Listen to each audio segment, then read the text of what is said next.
Hi, I'm going to ask you to bear with me while I do this video because I'm going to be flicking backwards and forwards looking for information on this. The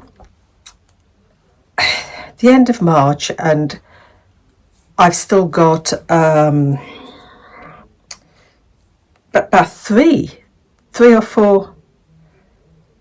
No, I've still got 5 arcs for March that I haven't got through yet.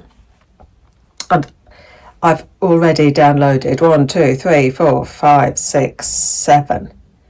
7 arcs for April. I'm never going to get through them all, but they're books I want to read, so I will read them anyway, even if I don't get them read by publication date. Does that make sense? I've downloaded them because I've requested them, downloaded them because they're books I want to read. And if I win, if they're read before publication date, win-win. If not, I will still read them and enjoy them, hopefully. So, the first one comes out on the 3rd of April, and it's Fair Play by Louise Hegarty. And it says, this is a murder mystery, this is a story about love, or is it? Fair Play is a puzzle box story of 2 competing tales that brilliantly lay bare the real truth of life and the terrifying mystery of grief. Abigail and her brother Benjamin have always been close. To celebrate his birthday, Abigail hires a grand old house and gathers their friends together for a murder mystery party.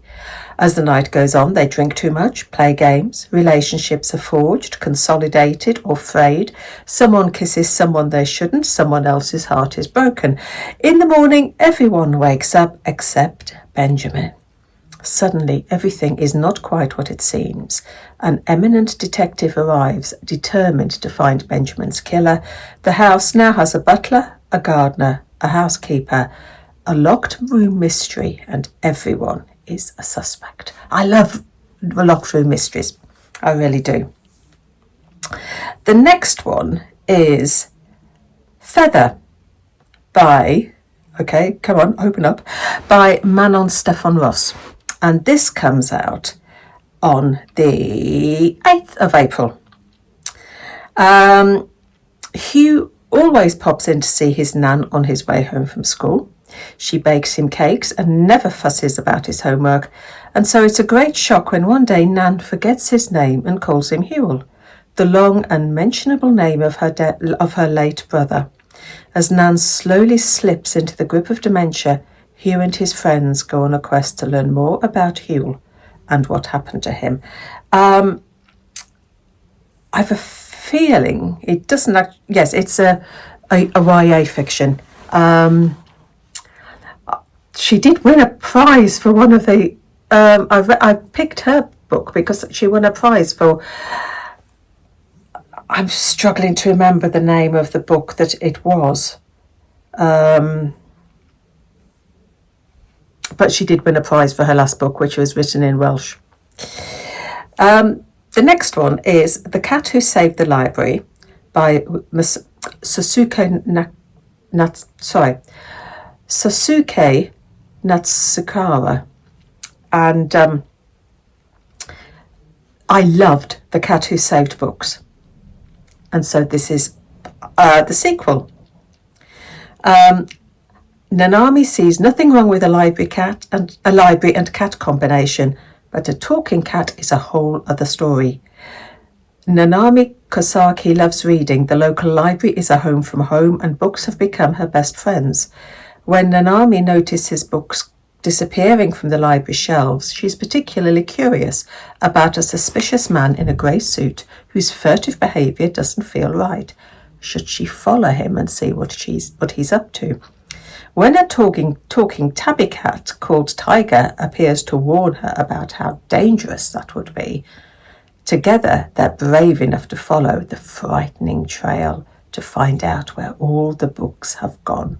I mean, I absolutely loved The Cat Who Saved books. So this, it sounds as though it's just going to be perfect. The next one is The Margaret Code by Richard Houghton. And this comes out on the 10th of April as well. And it says, meet the detective duo you will never forget. 89-year-old Margaret has lived on Garnon Crescent all her life, except for those few years she never talks about. She knows all her neighbours, their hopes, their heartbreaks. Only recently, Margaret's memory isn't what it used to be. She is sure Barbara, her best friend and neighbour, told her something important, something she was supposed to remember. When Barbara is found dead, Margaret determines to recover her missing memory. She and her grandson James begin to investigate. But soon strange incidents occur in her home. Margaret's daughter thinks her memory is getting worse, but Margaret knows somebody wants her out of the way. This one, it's detective, it's mystery. It sounds like a character that you're going to love. 89-year-old Margaret. Just from that, it seems to be somebody that you're going to fall in love with. The next one is again the 10th of April, and it's called Not That Kind of Hero by Alexia Casal, and it's a heart-stopping teen romance for fans of Alice Osman and Judy Blume. So it's a YA one again. Orla has always been the sidekick, never the hero, until, that is, she secures a funded place at an elite drama course and puts her own dreams first for once in her life. Suddenly, Orla is centre stage and loving it. But the drama crowd are experienced performers, and their parents have shelled out a fortune for them to be on the course. Orla can't help but feel left out. She has to earn her pocket money, and her responsibilities at home can't just be ignored. Then again, doesn't she deserve to want things for herself? Especially when beautiful and funny drama boy Cass starts flirting with her. Teen romance. Can't beat a bit of teen romance. The next one is the 17th of April, and it's Rachel Joyce's new one. You know, the Unlikely Pilgrimage of Harold Fry, you know, the author. I always pick up Rachel Joyce's books because they're sort of there's always a nice or cosy feel to them. This one, there is a heat wave across Europe. Goose and his three sisters gather at a family's house by Lake Orta in Piedmont, Italy. Their father, a famous artist, has recently remarried a much younger woman and decamped to Italy to finish his masterpiece. Now he's dead, and there's no sign of a painting. Although the siblings have always been close, as they search for answers over that summer, the things they learn about themselves, their father, and their new stepmother will drive them apart before they can come to any kind of understanding of what their father's legacy truly is. Emotional landscape, it says, a triumph of insight and empathy.